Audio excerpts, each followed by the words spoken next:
¿Qué tal? ¿Cómo están, amigos y amigas de esta comunidad? Como siempre, un gusto, como siempre, un placer. Hemos platicado con ustedes en diferentes ocasiones, por supuesto, del tema de el reclutamiento. ¿Qué hay detrás de esta práctica llevada a cabo, por supuesto, por diversas organizaciones criminales? ¿Cómo funcionan los distintos lugares? Obviamente el caso del Rancho Teuchitlán, que siempre ha generado todo tipo de comentarios, disputas y demás. Pero también hay otros ranchos. ¿Y cómo logran este reclutamiento? ¿Cómo lo consiguen? ¿Qué hay detrás de cada uno de ellos? ¿Qué se practica en estos lugares? Y vale la pena echarle un ojo a un excelente trabajo que se presenta en el país, que es del periodista Pablo Ferri, y que nos habla precisamente del cártel Jalisco Nueva Generación y un rancho, el rancho La Vega. Vamos a platicar con mi querido Pablo al respecto. Pablo, ¿cómo estás? Gracias por acompañarnos. ¿Qué tal, Jesús? Muy bien, ¿y tú? Bien, gracias, querido. Oye, pues de entrada te preguntaría esto. eh, ¿Cómo fabricas, cómo no fabricas, cómo llegamos a esta historia? ¿Cómo entendemos estos reclutamientos que se dan y lo que pasa precisamente al interior? Además, claro, todo este procedimiento a través de las redes sociales, cómo juegan en este exceso trabajo que tú presentas. Sí, bueno, el Rancho La Vega en realidad es un galpón con una pequeña porción de terreno que está muy cerca del Rancho Izaguirre, que seguro que a mucha gente le suena, allá en Teuchitlán, en Jalisco, porque en marzo se generó un gran escándalo alrededor de este segundo del Izaguirre, porque familiares de personas desaparecidas del Estado denunciaron el hallazgo allí de cientos de prendas de ropa, lo que parecían ser fragmentos óseos, restos de hogueras, etcétera. Y luego, con el paso de los días y la información que aportaron las autoridades, se supo que aquel era un lugar que utilizaba este grupo criminal para entrenar a reclutas, muchos de los cuales parecía habían sido captados mediante engaños, ¿no? Con ofertas de trabajo falsas. Entonces, en esa misma época, un par de meses antes, en enero, el Ejército y la Guardia Nacional intervinieron otro rancho a 20 minutos de Lizaguirre, en la comunidad de La Vega, que está, digamos, al otro lado de la presa La Vega. La presa separa el rancho Izaguirre del rancho La Vega. Y en su día se dijo que se había detenido a 38 personas, ¿no? Presuntos integrantes del cártel Jalisco y tal. Ocurría, sin embargo, que casi todas, por no decir todas estas personas, en realidad habían llegado allí por responder a ofertas de trabajo falsas que habían visto sobre todo en redes sociales, ¿no? En TikTok y en Facebook. El Ejército y la Guardia Nacional presentaron a los 38 ante la delegación de la Fiscalía General de la República allá en Jalisco.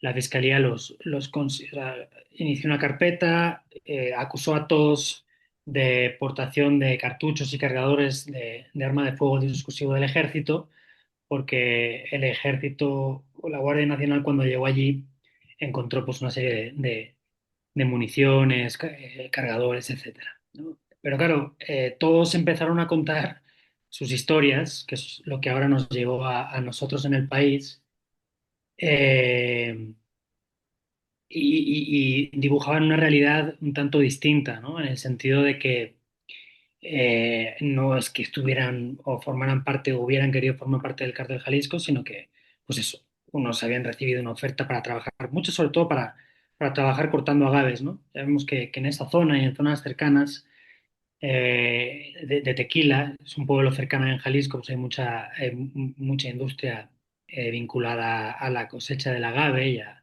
la producción de tequila, también en la zona de los Altos, en Jalisco.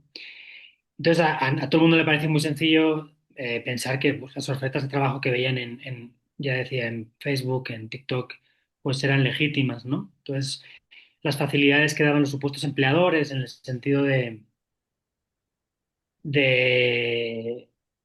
pagarles el boleto de autobús a quienes vivieran fuera, de ir a recogerles a la central de autobuses, en este caso de Zapopan, a los que llegaran de fuera y tal. pues les acababan de convencer, ¿no? Claro, la sorpresa era que, por lo que contaban, ¿no? Las declaraciones que dieron ante el juez a las que hemos tenido acceso nosotros, el problema era que una vez les recogía el Uber, eh, pues les quitaban sus cosas, el teléfono, por supuesto, les amagaban con un arma de fuego, les llevaban a este galpón en la comunidad de La Vega y ahí, pues bueno, les sometían a un entrenamiento forzado, les hacían correr, hacer sentadillas, les desnudaban, les daban tablazos y se negaban o los, o los entrenadores, por llamarlos de alguna forma, consideraban que no se estaban esforzando lo suficiente, etcétera.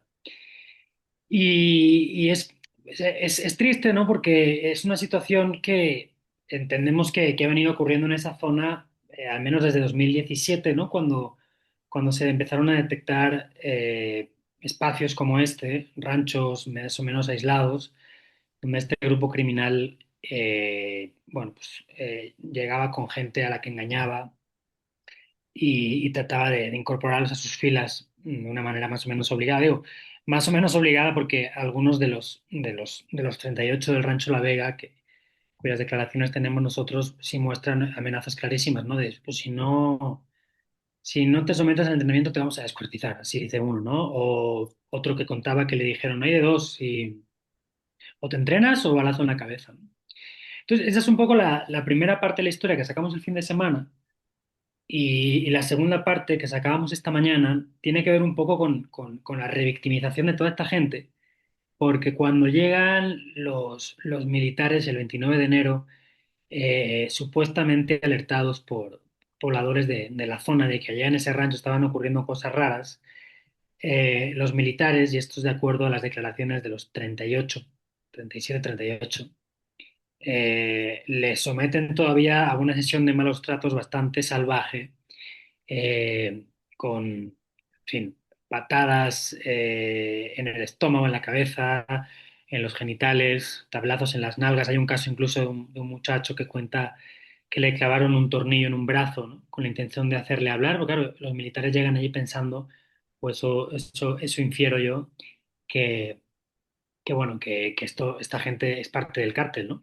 Entonces, pues eso, ¿no? Ahogamiento en cubetas de agua, cinturonazos en las plantas de los pies, e incluso a dos mujeres que llegan de la misma manera al rancho, solo que con el engaño de por medio de trabajar de cocineras, que sí, estaban trabajando de cocineras, pero no en las condiciones que ellas pensaban, ¿verdad? Entonces, ellas dos dan un relato escalofriante sobre la crueldad a las que le someten algunos de los militares, ¿no? Que trascienden los malos tratos y se van directamente a la agresión sexual, ¿no?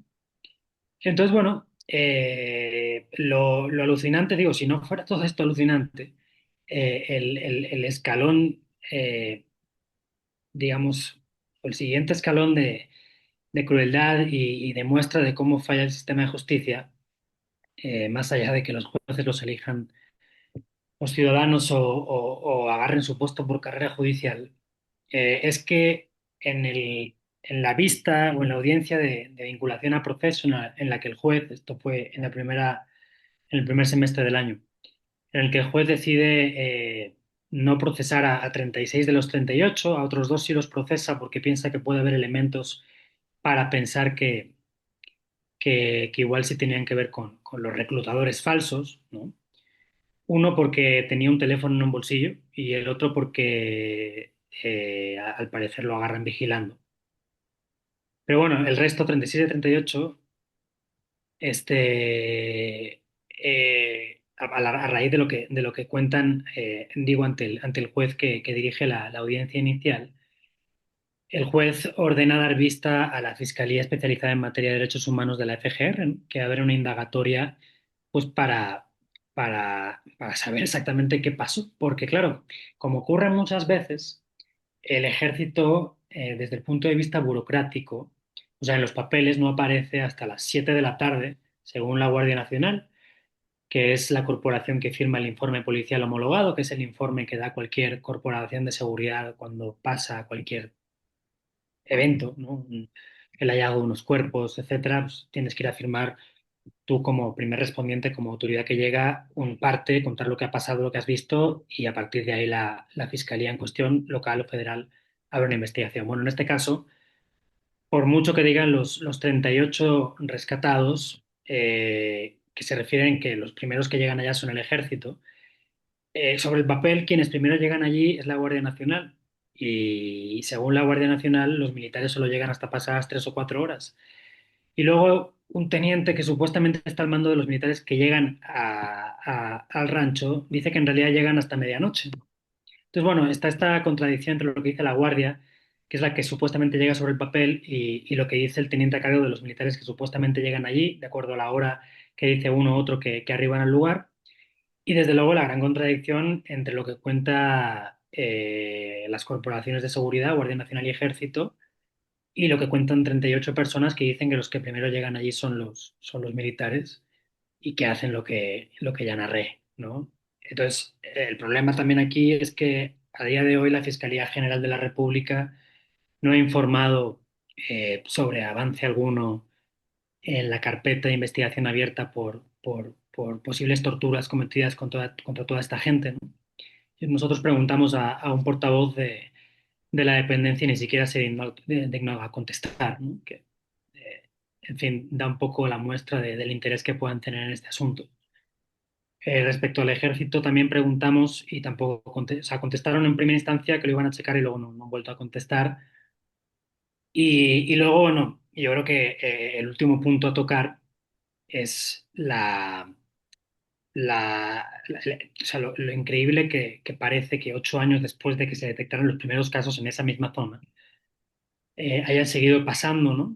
Y que solo el caso del Rancho Izaguirre en Tuchitlán elevara un poco el hartazgo o el ruido social al respecto de que esto ocurriera, de que hubiera un grupo criminal al menos en esa zona del país reclutando a muchachos mediante engaños, aprovechando sus condiciones de vida en general precarias, ¿no? Porque muchos son campesinos, albañiles, etcétera, para traerlos a su telaraña y convertirlos en sicarios o en lo que ellos quisieran.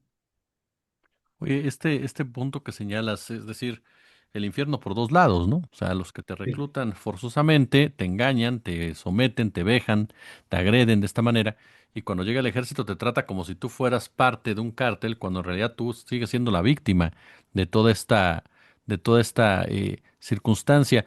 Hay un dato que me llama mucho la atención también de este trabajo, mi querido Pablo, es cómo evitar que las familias los buscaran o cómo evitar que las familias estuvieran en contacto con ellos cuando de repente desaparecían, sobre todo proveniendo, como bien lo señalas, de sectores en donde, por lo que leo, varios eran gente que trabajaba con el agave, es decir, campesinos, gente que estaba en vigilancia.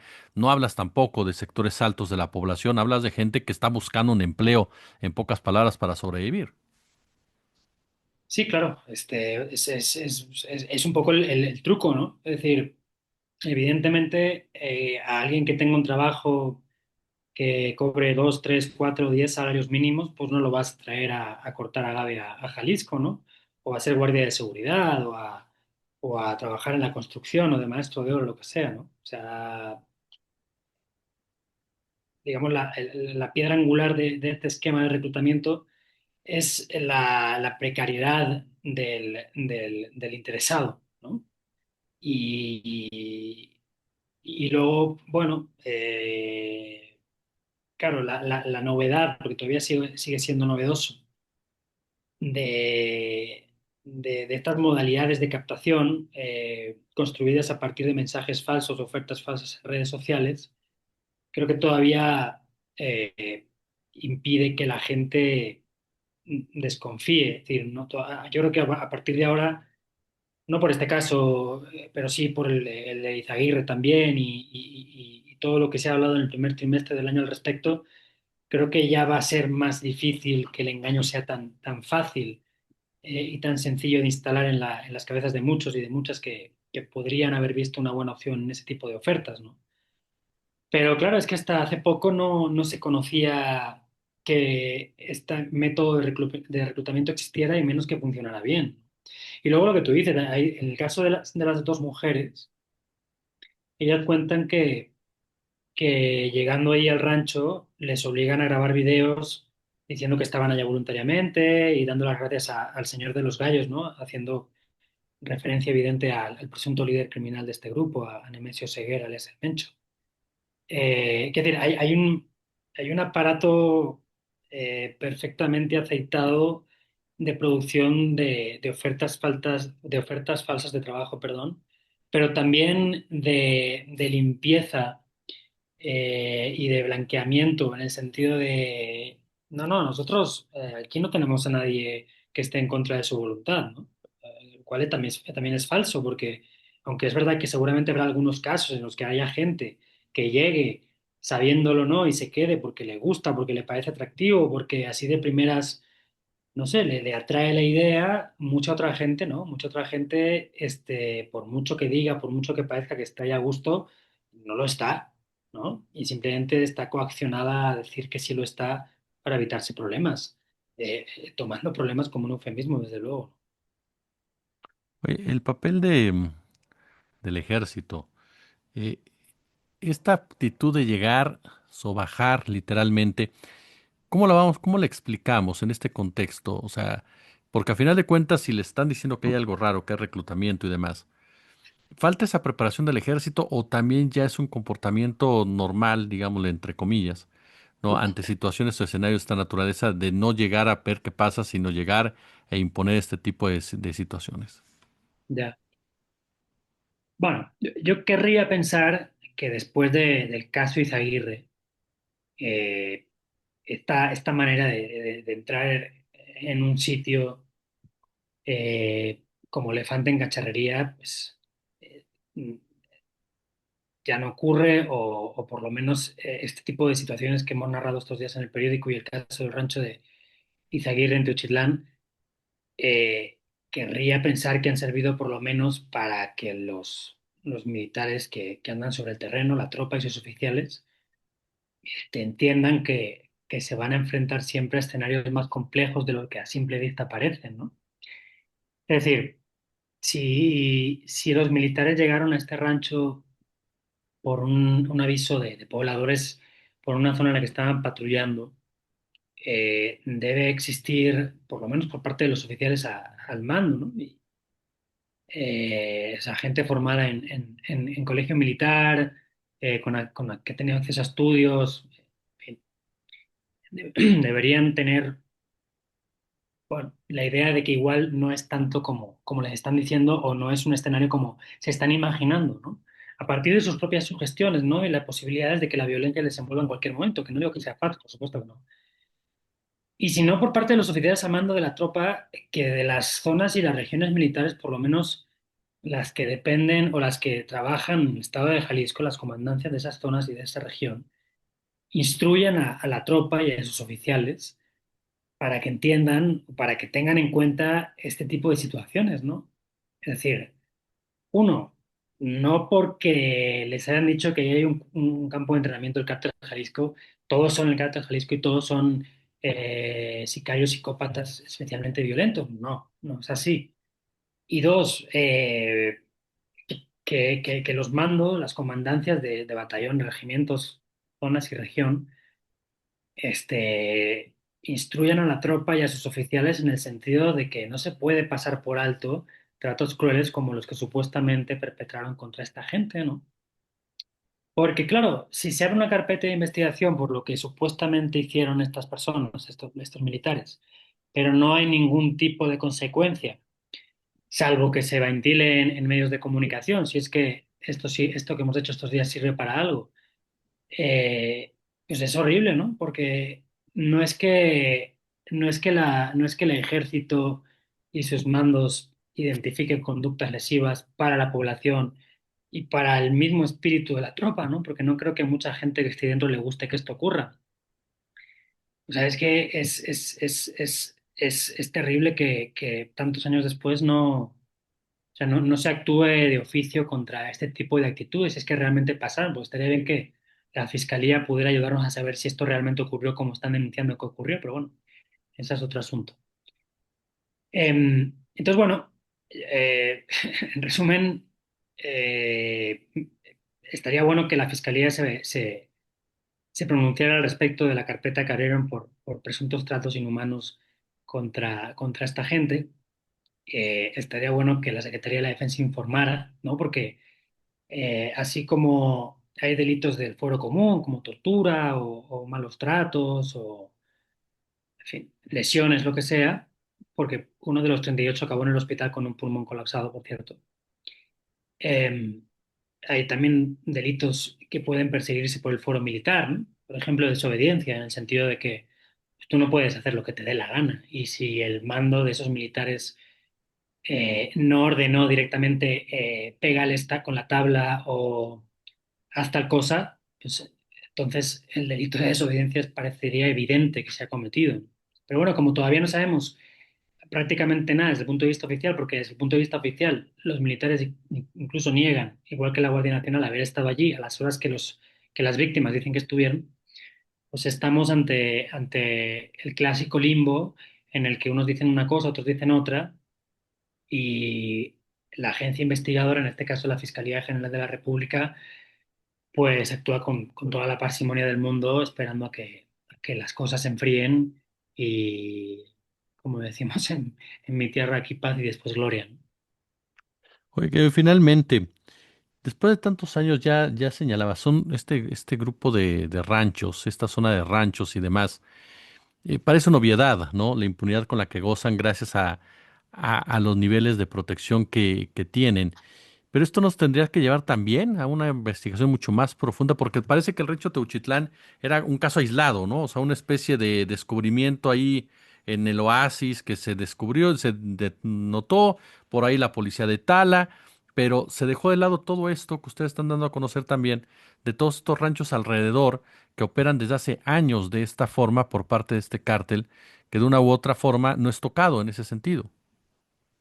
No, pues es que estaba ayer repasando el caso de Tala, que tú mencionas ahora, y Tala es un municipio que digamos que está en la región inmediatamente aledaña a Teochitlán, está digamos algo más al norte, rodeando igualmente el bosque de la primavera, eh, y que esto estuviera ocurriendo allí, seguramente en esa época no era ningún secreto para las autoridades locales y para la representación regional de las autoridades estatales y federales. De la misma manera que no era ningún secreto que lo que ocurría en el rancho Izaguirre en Teochitlán era conocido entre parte de las autoridades locales de la zona, ¿no? Bueno, entre otras cosas, por eso está preso el que era alcalde o presidente municipal de Teochitlán. Pero es lo de siempre, o sea, es esta lógica reactiva de las autoridades que siempre se manejan de acuerdo a lo que ya ha pasado, ¿no? Y no de acuerdo a dinámicas preventivas, de forma que es imposible pensar que algo no va a ocurrir porque nadie va a actuar hasta que haya ocurrido, ¿no? Entonces, eh, podría estar ocurriendo en algunos pueblos a la redonda y no nos enteraremos hasta que eh, alguien vuelva a escapar con suerte de uno de esos ranchos y denuncie el asunto si es que se atreve, o el ejército llegue a uno de esos ranchos y quede asentado el evento del hallazgo del rancho en un informe policial que de alguna forma llegue a manos de algún periodista o de alguna organización no gubernamental o algún colectivo de personas, de familiares de personas desaparecidas y por ahí conozcamos. Pero es eso, o sea, no es. No, me parece difícil que el problema concluya o acabe o deje de ocurrir en esta u otras zonas, porque no existe una estrategia nacional para evitar que esto ocurra. A raíz del caso de Izaguirre, eh, empezaron a airearse informes sobre el reclutamiento forzado, sobre la vulnerabilidad de ciertos sectores de la población, muchachos jóvenes, sobre todo en situación laboral precaria. eh, pero bueno, o sea, más allá de eso, no veo que se hayan puesto en marcha programas que mm, ya no solo adviertan y bueno, y enfoquen el peligro, sino que trabajen en que la gente pueda evitarlo, ¿no? Y en que las redes criminales que alojan ese tipo de fenómenos eh, sean desarticuladas, ¿no? Detuvieron, por ejemplo, en el caso del Rancho Izaguirre, al presunto, digamos, gerente del rancho y por ahí nos quedamos, ¿no? No se escaló más en la cadena de mando criminal, no se escaló más allá por lo menos del presidente municipal de Tuchitlán, en, eh, en la cadena de complicidades y colusiones que permitieron que esto ocurriera en el ámbito gubernamental. Entonces, lo triste y lo lamentable de todo esto, del caso del Rancho de la Vega, del caso del Rancho Izaguirre, los dos en Teochitlán o antes los de Tala, es que nada permite pensar que no podría estar ocurriendo o que no, o que podría volver a ocurrir en el futuro. Claro. Mi querido Pablo Ferri, yo como siempre te agradezco mucho estos minutos para nuestra comunidad, invitar a la gente, por supuesto, a que visite el país para que vea este excelente trabajo que han llevado a cabo ustedes en dos entregas y que tiene que ver precisamente con este tema del reclutamiento por parte del Cártel Jalisco Nueva Generación y el Rancho La Vega. Yo te agradezco muchísimo, querido Pablo. Ale, un abrazo igualmente.